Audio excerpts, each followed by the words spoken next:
Today I'm going to tell you the strangest, most terrifying thing that ever happened to me, the story of how I ran away to the end of the world to hide, only to learn that some things hunt harder when you give them nowhere else to go. I came here to disappear. But something found me first. And now, I don't think it will ever let me leave. My name is Christopher Walker. I am 36 years old, and for the last year I have lived in a one-room cabin perched on the edge of a glacier, deep in the interior of Alaska. You won't find this place on any map. It's not a town, and it's not a village. It's just a clearing, hacked out of endless spruce and birch forest, where the ground is permanently frozen, and the silence is so heavy you can almost touch it. I left everything behind. My job, my family, my friends, my name. I packed a truck with supplies, drove north until the road turned to gravel, then to dirt, then to nothing but tire tracks fading into muskeg, and I kept going. I wanted zero contact, zero history, zero chance of anyone finding me. I was tired of people, tired of noise, tired of being seen. I wanted to be invisible. The cabin was already here. Built years ago by a man named Elias, who came here for the same reason I did to vanish. He died here alone, as he intended. The locals in the tiny settlement 100 miles south just said he didn't wake up one day. They didn't ask questions. Up here you don't ask why someone wants to be alone, you just let them be. The cabin is rough, log walls chinked with moss and clay, a tin roof that rings like a bell when the wind hits it. A cast-iron stove that eats wood faster than I can chop it. One window facing north, looking out over the frozen river and the endless white expanse beyond. Inside, nailed to the rough wooden table, was a note, written in Elias's scratchy, hurried handwriting, faded but still clear. Rules for the unseen. 1. Never answer a voice that calls your name, even if it sounds like someone you know. 2. If you see footprints leading away from the cabin in fresh snow, do not follow them. 3. If you wake up and your door is unlocked, lock it immediately. Do not look outside. 4. Never count the figures you see standing at the tree line. Never count them. 5.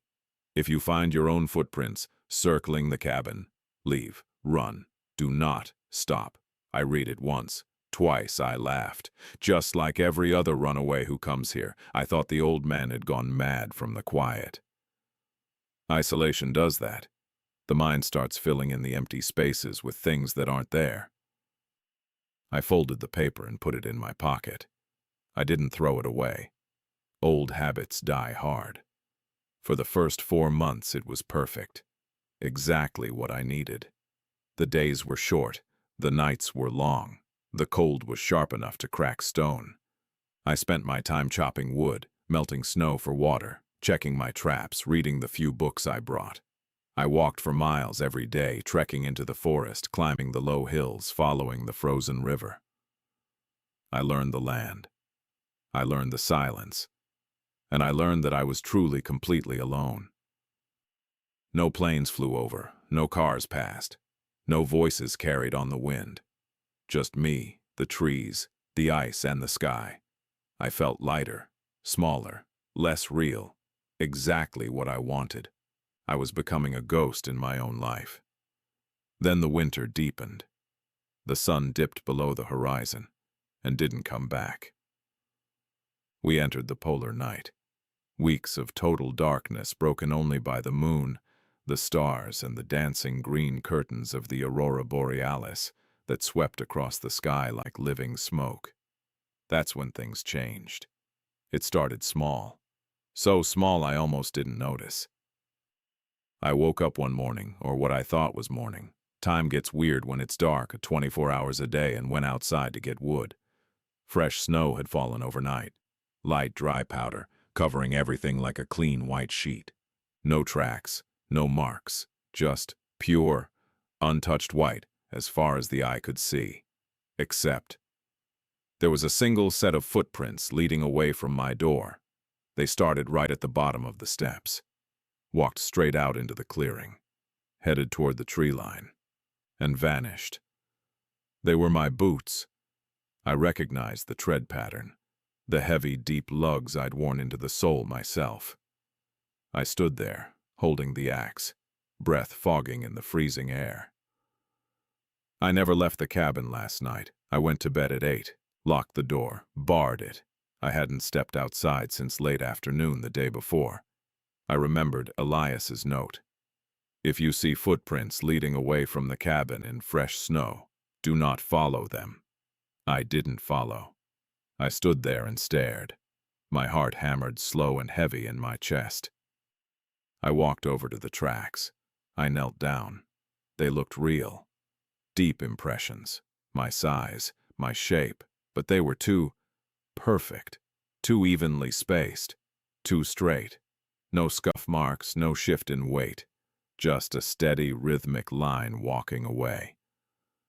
I followed them with my eyes to the trees. They just ended, stopped dead in the middle of the open snow, 50 yards out.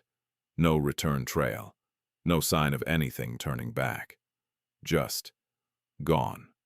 I went back inside, bolted the door, pushed the heavy oak chest against it. Imagination, I told myself. Sleepwalking. I must have gotten up in the night without knowing it. The dark plays tricks. The cold slows your brain. But I knew I didn't sleepwalk. I never had, and I never left the stove unbanked. I always checked it twice. That night, I heard the voice. It was 3 in the morning. I was lying in bed, half asleep, listening to the wind moan around the eaves. Softly, from right outside the window, a voice called. "Christopher!" Clear. Low. Familiar. It was my brother's voice. David's voice. David died 12 years ago. Car accident. I was the one who identified the body. "Chris, come out here. I found something." My blood turned to slush. I sat up rigid. Every hair on my body stood on end. It sounded exactly like him. Same tone, same lazy cadence, same way he dragged out the last word. "It's okay. You don't have to hide anymore. Come see." I wanted to answer. My mouth opened automatically. Old reflexes burned into my brain since childhood. Then I remembered Rule 1. Never answer a voice that calls your name, even if it sounds like someone you know. I clamped my hand over my mouth. I squeezed my eyes shut. I pulled the blankets up to my chin. The voice called again. Closer, right against the glass. "Chris, why are you hiding? We know you're here." And then suddenly, it changed. It didn't sound like David anymore. It didn't sound like a human voice at all. It dropped low, deep into a register no throat could make, vibrating through the wood of the walls, through the floorboards, through my bones. "We see you. We always see you." Silence. Absolute, crushing silence. I didn't sleep again that night. I sat by the stove, knife in hand, staring at the dark window. At dawn, or the gray, indistinct light that passes for dawn, here I went outside. More tracks. This time, they surrounded the cabin. Dozens of sets. All my boots, all the same tread, walking in circles, walking back and forth, walking right up to the walls. And in the center of the clearing, written in deep, wide tracks, over and over again, "Christopher, Christopher, Christopher," spelled out in footprints. Letters, 10 feet high. I backed away. I stumbled up the steps and slammed the door. They weren't just watching. They were learning. I started checking the door every hour. Locked, bolted, braced. But 2 nights later, I woke up, and the latch was open. I know I locked it. I remember turning the key. I remember sliding the bolt. I remember pushing the chest against it. But there it was. The door stood slightly ajar.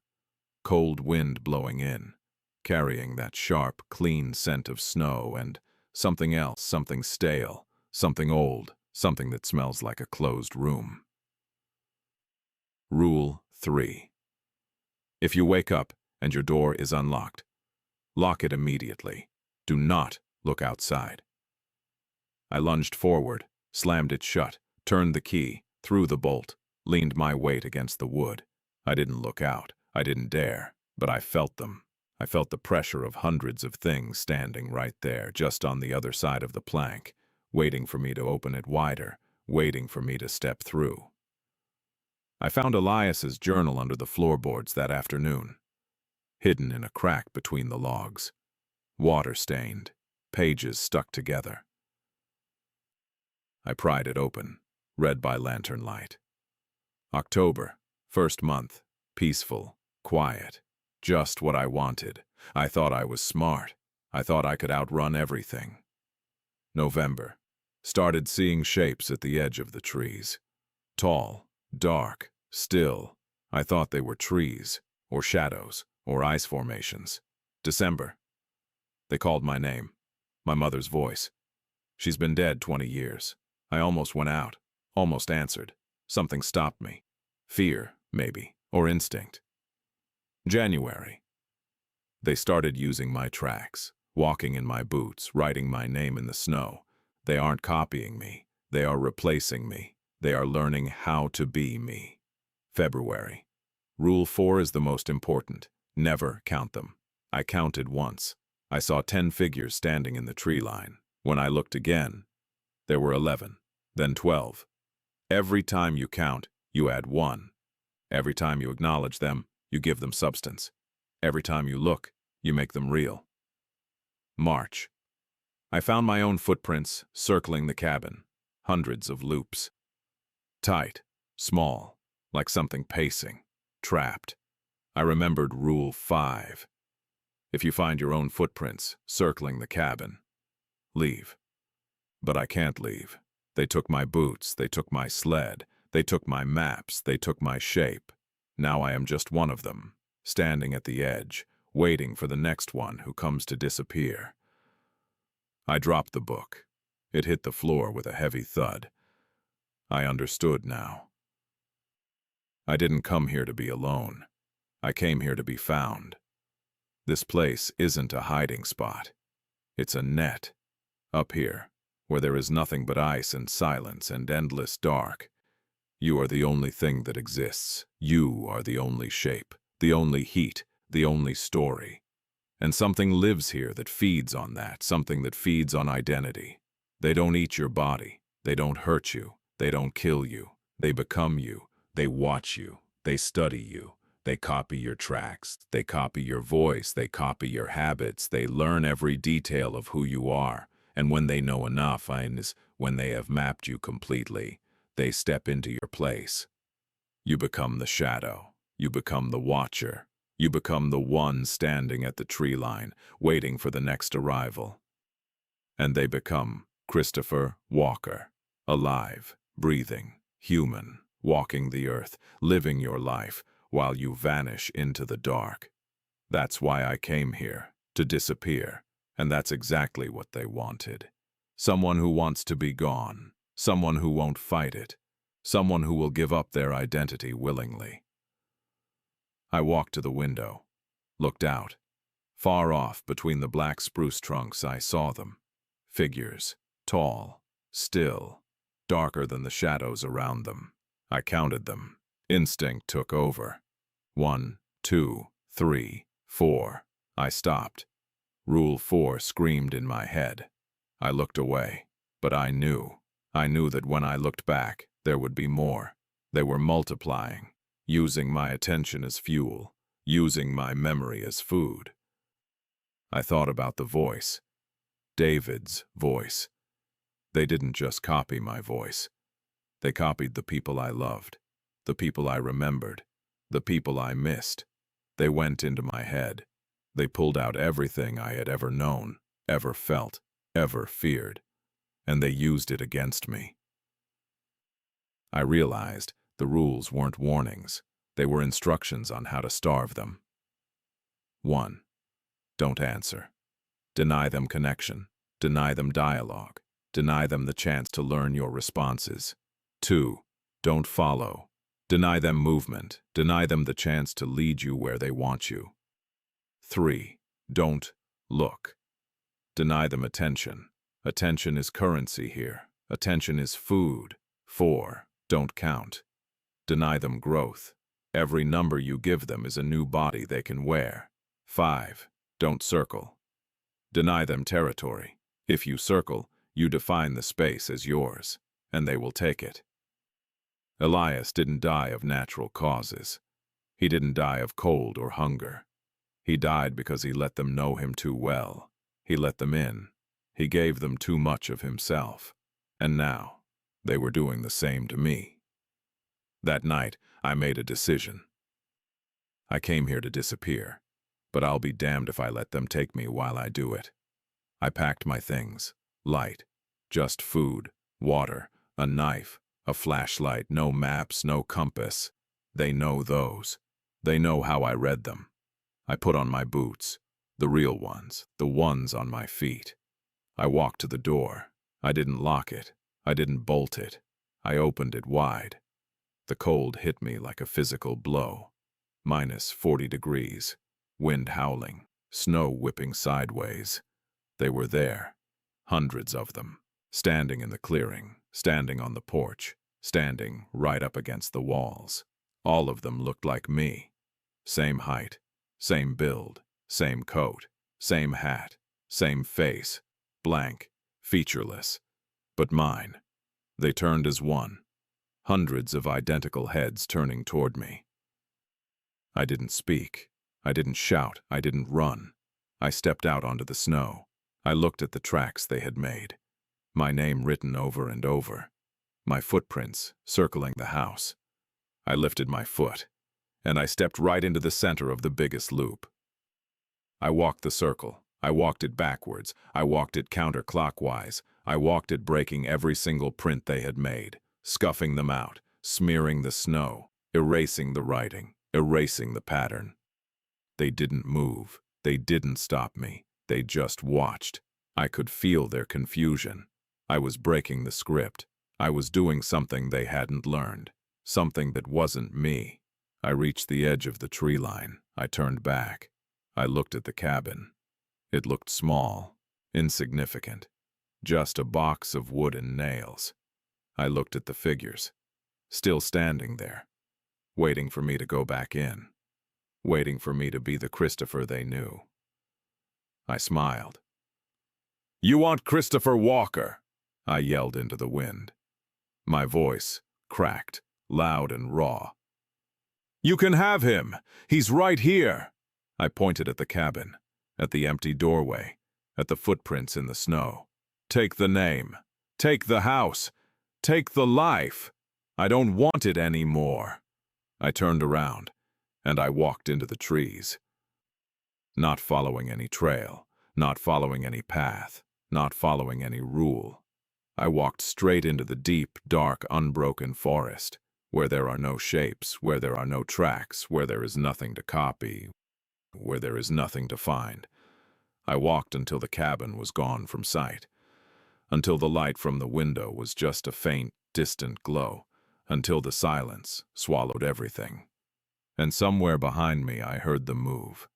Hundreds of footsteps, heavy, rhythmic, all in step, walking back toward the cabin, walking into the house, closing the door, locking it, becoming me, leaving me behind, just like I wanted. Walking away from your own life is a strange sensation. It feels light, it feels wrong. It feels like shedding a skin you've worn for too long, skin that has grown tight and itchy and restrictive, skin you didn't even realize was suffocating you until it was gone.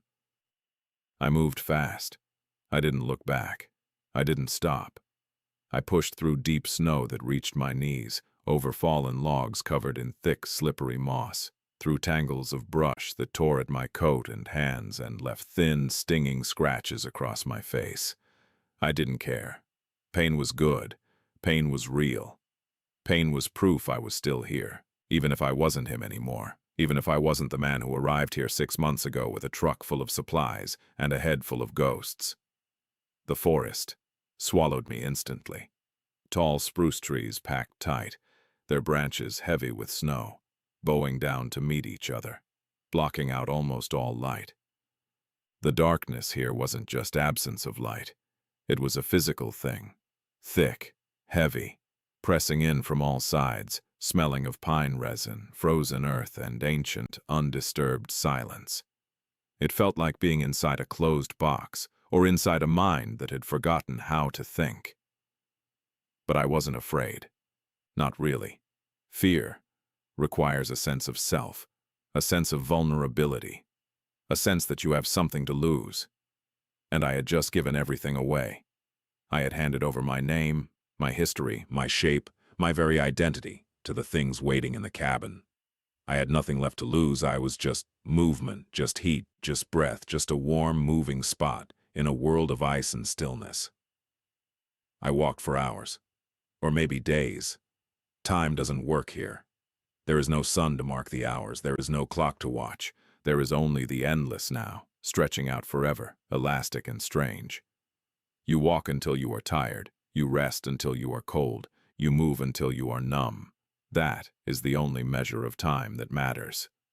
I stopped only when I couldn't walk anymore. When my legs burned with deep, aching fire and my lungs heaved against the freezing air and my toes went hard and numb inside my heavy boots. I found a small hollow between two large boulders, sheltered from the wind, protected from the worst of the drifting snow. I built a small fire, small, low, just enough flame to keep from freezing, just enough warmth to keep my blood moving. I didn't want light. Light draws eyes. Light defines a shape. Light creates a contrast between you and the world around you, and contrast is what they feed on. They are drawn to difference the way sharks are drawn to blood. I sat on a fallen log, wrapped tight in my coat, staring into the tiny flickering flames, watching the shadows dance and twist across the snow. I thought about Elias. I thought about his journal. The words he wrote, the rules he left, the desperate, lonely wisdom of a man who spent 40 years learning the secrets of this place. They are not monsters. They are mirrors. Perfect, empty mirrors waiting for you to step in and reflect. They have no face until you give them yours. They have no voice until you speak. They have no story until you live it. That's exactly what they were. They have no form of their own, no will, no mind, no purpose of their own. They are just potential, empty vessels, waiting for a pattern to fill them, waiting for a shape to copy, waiting for a story to tell. And humans are the best patterns, complex, detailed, full of history and emotion and habit and fear and desire. We are like high-definition blueprints, perfect for copying, perfect for replicating. We carry so much inside us, so much weight, so much definition, that when we step into this empty, blank world, we stand out like a beacon. We become the only thing worth seeing. Most people who come here don't realize that. They think they are hiding. They think they are escaping.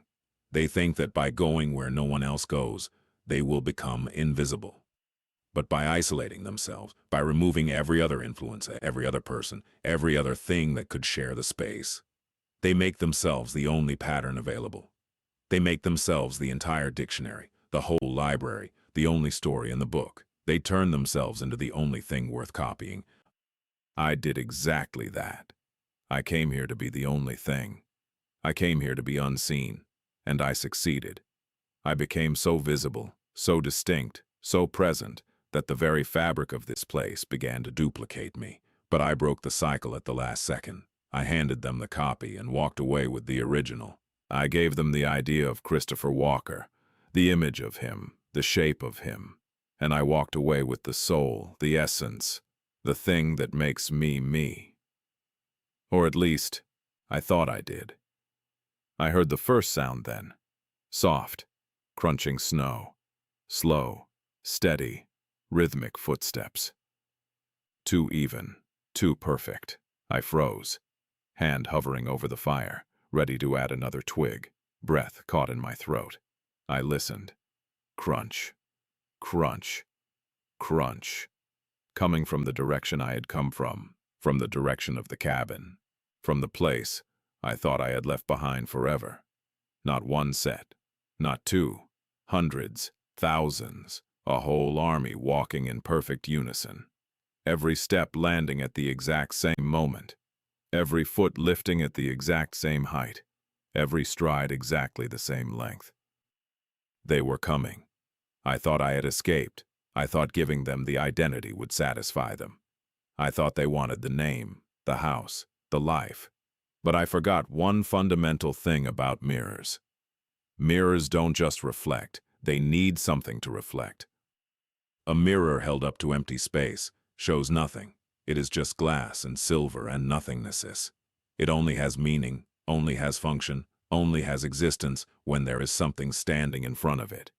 If you take the original away, the reflection has nothing to feed on, nothing to sustain it, nothing to be. They didn't want the name. They didn't want the house. They didn't want the empty shell. They wanted me, the source, the template, the thing that makes the reflection exist, the thing that gives the copy its shape and meaning. I stood up, kicked snow over the fire, smothering the flames instantly. Total darkness slammed down, heavy and absolute. I backed away, silent, careful, step by step, placing my feet only where the snow was softest, where it would make the least sound. The sound grew louder, closer, the rhythm vibrating through the ground, through the soles of my boots, up my legs, into my chest. Crunch, crunch, crunch.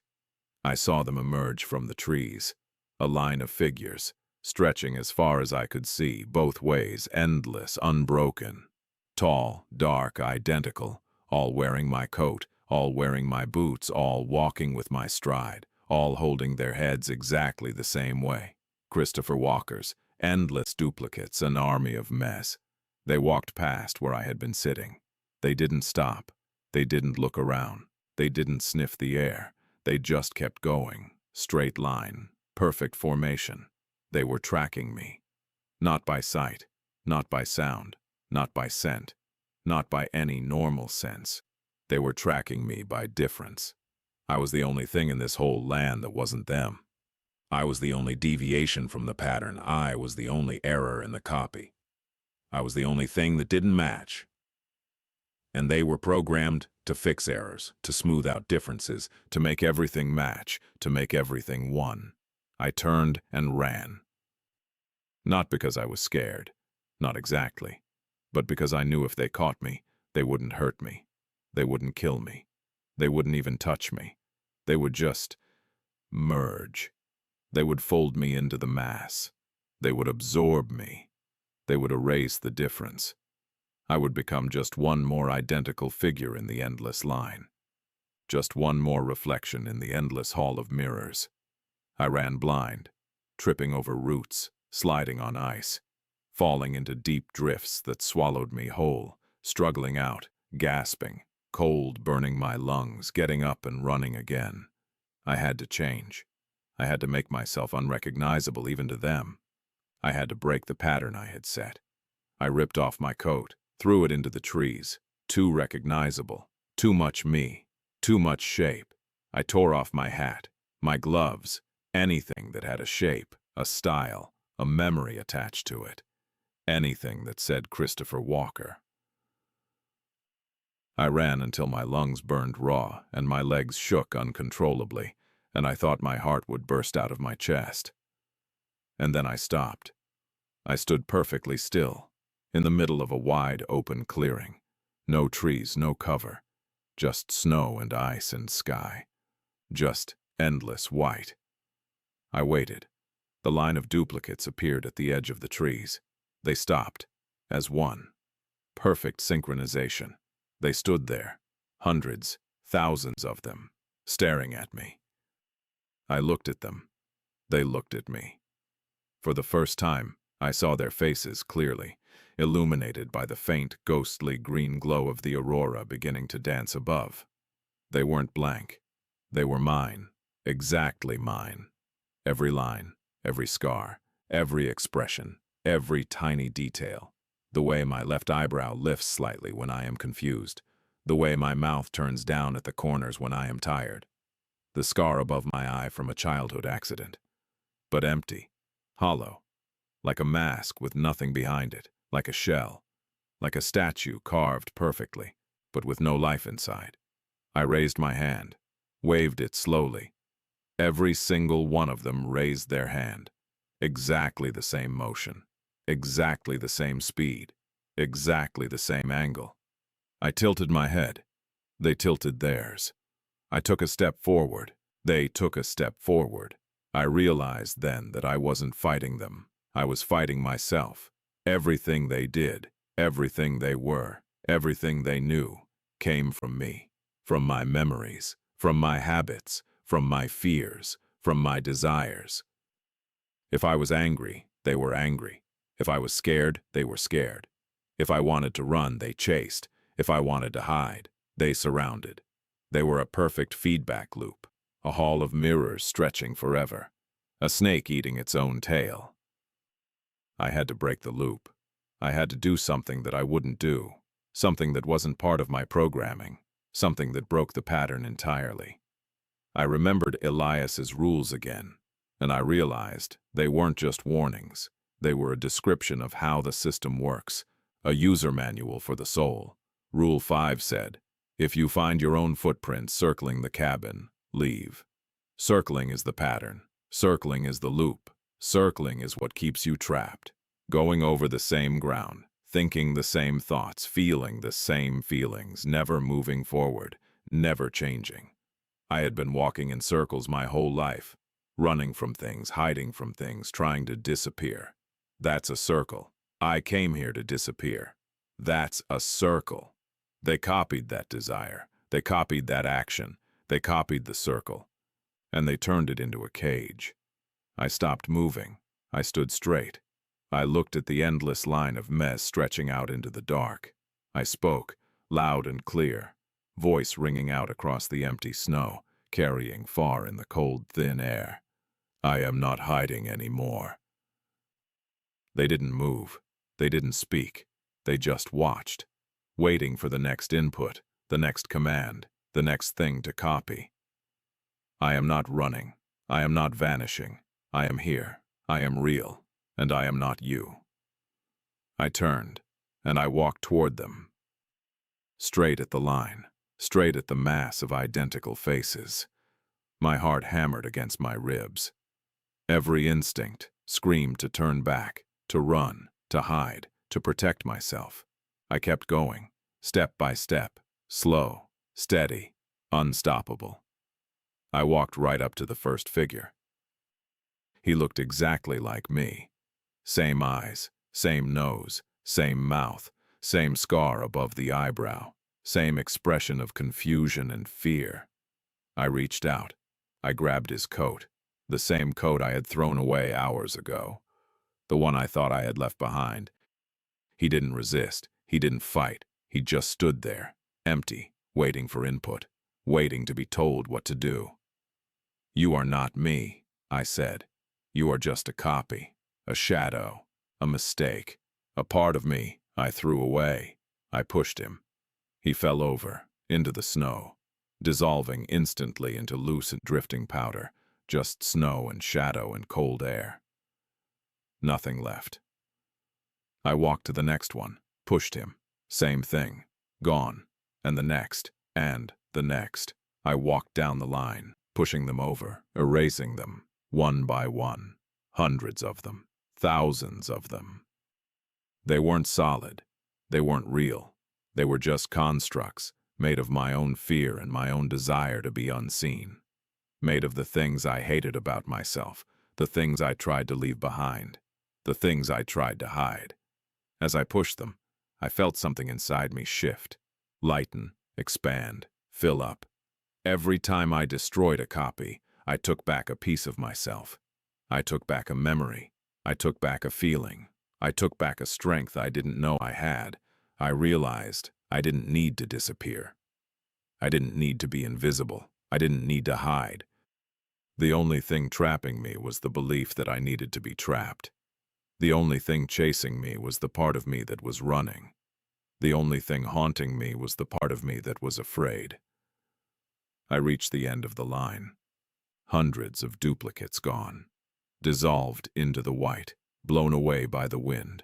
Only one left, The last one, the tallest, the most detailed, the one that looked exactly like me, but older, harder, colder, more tired. He stood there, staring at me. He wasn't empty. He had something in his eyes, a darkness, a weight, a deep, endless sorrow. "You can't get rid of me," he said.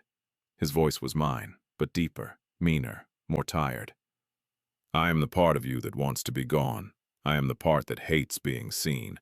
I am the part that brought you here. I am the part that will never leave. I am the reason you are broken." He was right. He wasn't an external thing. He wasn't a monster from the dark.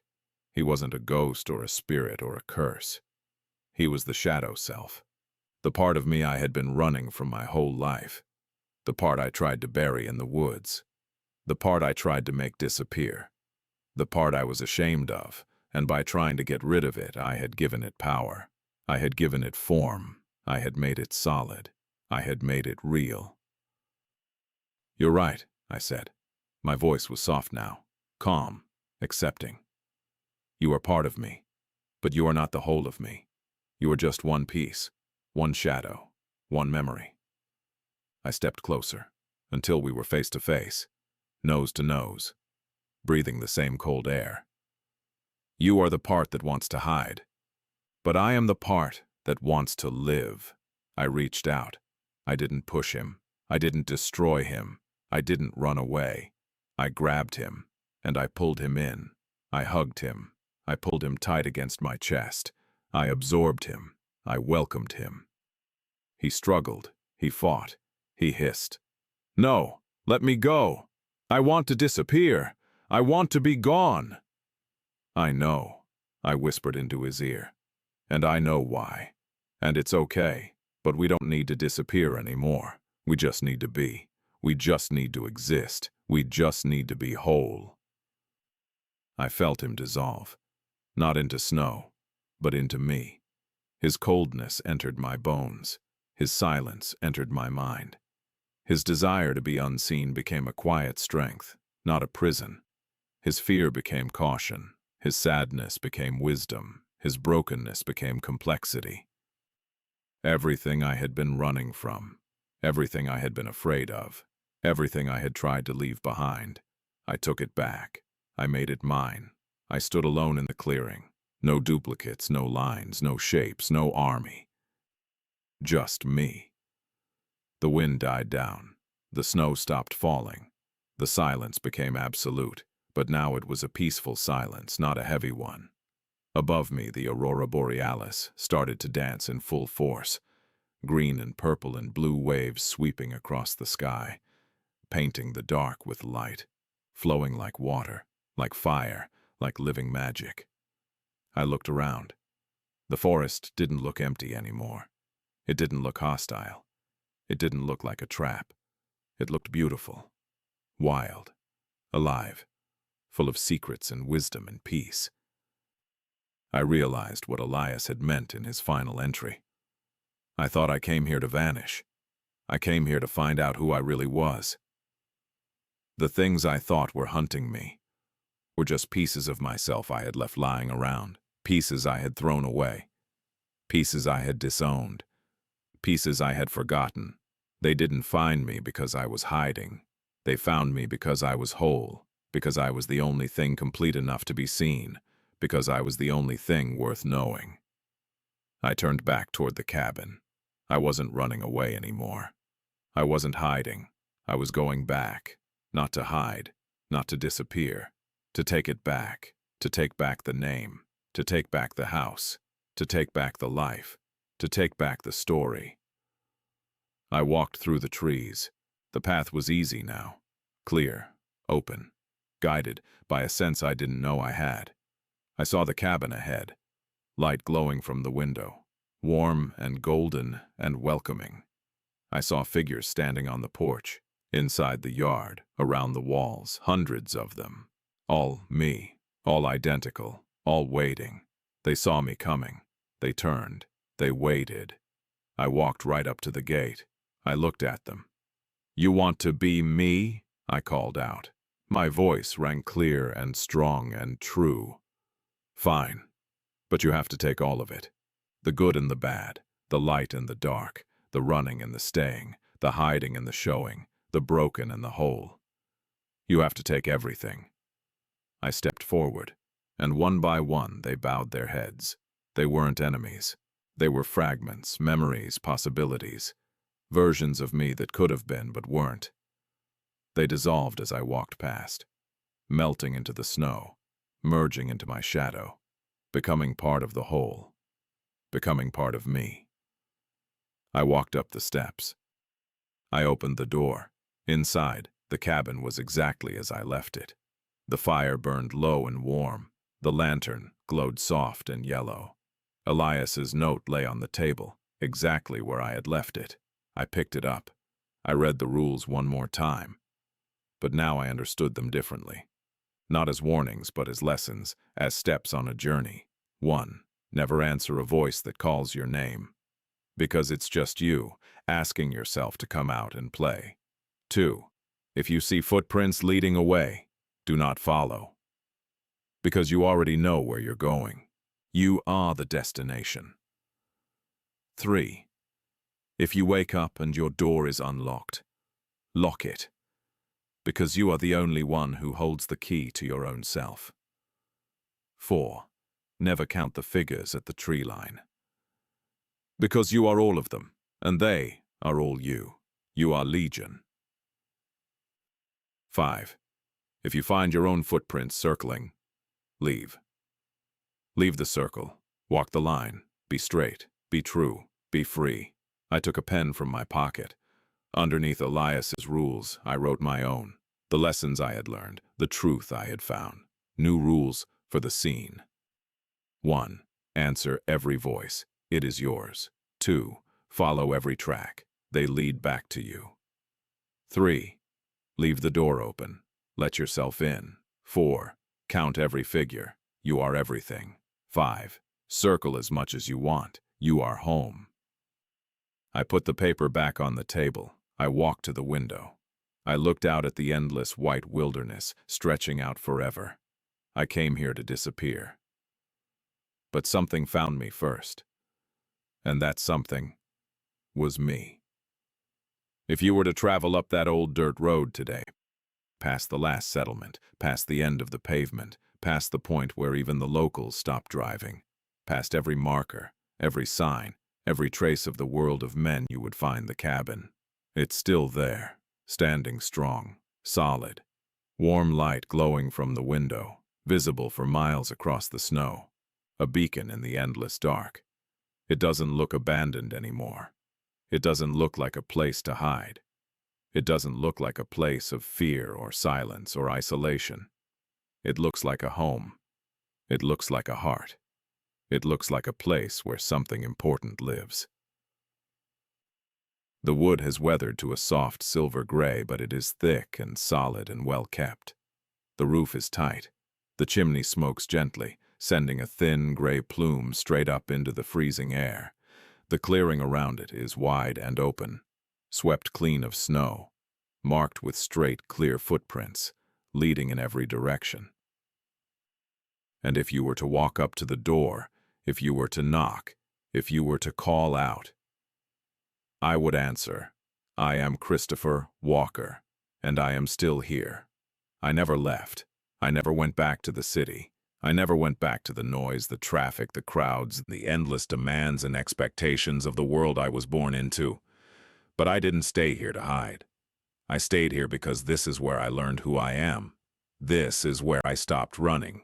This is where I stopped being afraid of being seen. This is where I became whole. People do come now. Travelers, explorers, wanderers, people just like me years ago. People tired of the world. People tired of the noise. People tired of being someone they aren't. People looking for a place to vanish. People looking for a place to start over. People looking for truth. They find the road. They find the clearing. They find the cabin. And they find me. I look exactly like I did when I arrived. Same face, same build, same eyes, same scar above the eyebrow, Same smile. But I am different now. I am deeper. I am fuller. I contain every version of myself I ever was or ever could be. I contain the boy, the young man, the runaway, the scared man, the strong man, the whole man. I contain the shadow and the light. I contain the silence and the song. When they arrive, I invite them in. I give them tea. Hot, sweet, strong tea brewed over the fire. I give them food, warm bread, dried meat, berries I gather in the short summer. I give them warmth. I let them sit by the stove and thaw out their frozen hands and feet. And I show them the note on the table, the old rules written by Elias, and the new ones I wrote underneath. I tell them my story. I tell them about the tracks that weren't mine. I tell them about the voices that called my name. I tell them about the army of MS that walked out of the trees. I tell them about the fear, the confusion, the battle, the realization, the peace. I tell them what I learned, the great secret of this place, and the great secret of being alive. You came here to disappear, I say to them. I look them in the eye, the way Elias looked at me, the way truth looks at you. But you can't. You can never disappear. Not really. Wherever you go, you take yourself with you. You can run to the end of the earth, you can hide in the deepest forest, you can bury yourself in ice and snow and silence. But you are still there. You are still the one running. You are still the one hiding. You are still the one you are trying to escape. I pause. I let that sink in. The silence in the cabin is heavy but kind. But that is not a curse. That is a gift. Because if you can't disappear, then you have to be. You have to exist. You have to face yourself. And once you do, once you look at everything you are, everything you have been, everything you could be, and you accept it, you realize you never wanted to disappear at all. You just wanted to be found. You just wanted to be known. You just wanted to be real. Some stay. Most leave. The ones who leave go back to their lives, back to their cities, back to their jobs, back to their families, back to the noise and the mess and the beauty of being human. But they are different now. Lighter, happier, more whole, more present. They took the lesson with them. They took the peace with them. They took the truth with them. They go back and they live better lives. They go back and they are better people. The ones who stay, they stay to help. They stay to learn. They stay to become part of this place. They stay to learn the lessons, to hear the voices, to walk the land, to understand the magic. They stay until they too are whole, until they too have faced their own shadows, until they too have accepted themselves completely. Then they leave, or they stay, or they move on, whatever they need. And sometimes late at night when the wind is high and the aurora is dancing in great sweeping curtains of green and violet and red, when the silence is so deep you can hear your own heart beating, we walk out into the clearing. We stand at the edge of the trees, and we watch. We watch for the next one, the next soul looking for a way out, the next soul looking for a place to be alone, the next soul looking to vanish. Because this place is still magic. It is still powerful. It still holds that strange, ancient force that pulls things out of you and makes them real. It is still a mirror. It is still a blank page. It is still a place where the soul becomes visible. It still creates the duplicates. It still creates the copies. It still creates the reflections. It still pulls your fears and your desires and your memories out of your head and puts them into the snow, into the wind, into the dark. But now we understand it. Now we control it. Now we use it. We don't fear the footprints anymore. We don't fear the voices. We don't fear the shapes in the dark. We don't fear the things that look like us, or sound like us, or walk like us. We know they are just parts of us. Just pieces of the puzzle. Just shadows proving there is light shining somewhere. Just echoes proving there is a voice speaking somewhere. I walk the land every day. Miles and miles, I leave tracks everywhere. Long, straight tracks, no circles, no loops, no hiding, no repeating. I walk in straight lines. I walk toward things. I walk to things. I walk across the ice, through the trees, over the hills, following the frozen rivers to where they begin and where they end. And every footprint I leave is a message, written in snow and ice and earth, written for anyone who comes after, written for myself. I was here. I existed. I mattered. I saw myself, and I accepted it. Sometimes I look back at the man I was a year ago, the man who drove up here with a truck full of supplies and a head full of ghosts, the man who wanted nothing more than to cease to be, the man who thought being invisible was the same thing as being safe, the man who thought being alone was the same thing as being free. I feel sorry for him, not because he was suffering, but because he didn't know how much he was worth. He didn't know that being seen, being known, being present is the greatest gift you can have. He didn't know that being whole is the only safety there is. He thought being invisible would make him safe. He thought being alone would make him happy. He was wrong. Safety is in being whole. Happiness is in connection. Peace is in knowing exactly who you are and standing firm in it. Freedom is in accepting every part of yourself, the good and the bad, the light and the dark, the beautiful and the ugly. I learned that the things I thought were hunting me were actually trying to save me. They forced me to look at myself, to look at every ugly, broken, scared, angry part of myself, to look at it, name it, and accept it, to realize that it is all part of the package, that it is all necessary, that without the dark, you wouldn't know the light, without the fear, you wouldn't know the courage. Without the shadow, you wouldn't know the shape. They forced me to fight for my identity, and in fighting for it, I made it stronger. I made it real. I made it unbreakable. If I had just stayed inside, if I had just followed the rules blindly, if I had just hidden, I would have vanished. I would have become just another shadow at the tree line, just another empty shell, just another reflection waiting for something to reflect. But I didn't hide. I walked out.